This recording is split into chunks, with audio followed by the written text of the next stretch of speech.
Hi అండి. Welcome to my channel. చపాతీలోకైనా, రైస్‌లోకైనా ఎంతో ఈజీగా ఉండే ఎగ్ ఫ్రై.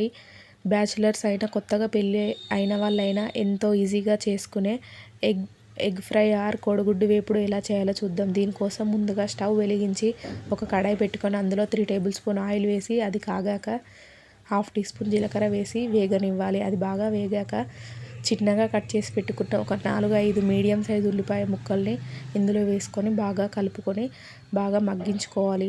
ఉప్పు కూడా వేసి బాగా మగ్గాక ఇందులో హాఫ్ టీ స్పూన్ అల్లం వెల్లుల్లి పేస్ట్, హాఫ్ టీ స్పూన్ పసుపు వేసి బాగా కలుపుకొని ఇందులో కోడిగుడ్లను పగలగొట్టి వేసుకోవాలి. కలపకుండా ఒక 5 నిమిషాలు బాగా మగ్గాక మూత పెట్టి 5 నిమిషాల తర్వాత బాగా కలుపుకోవాలి.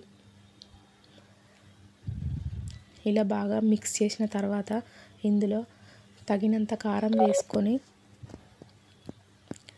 మళ్ళీ ఒకసారి బాగా కలుపుకొని మీడియం ఫ్లేమ్లో ఒక 3 నిమిషాలు మగ్గించుకోవాలి. ఇలా బాగా మగ్గాక ఇందులో 1 టీ స్పూన్ ధనియాల పొడి, చిన్నగా కట్ చేసి పెట్టుకున్న కొత్తిమీర వేసుకొని బాగా కలుపుకొని ఒక 2 మినిట్స్ మీడియం ఫ్లేమ్లో పెట్టి మూత పెట్టి మగ్గించుకుంటే ఎంతో టేస్టీగా ఉండే కోడిగుడ్డు వేపుడు egg fry ready. Please subscribe to my channel please.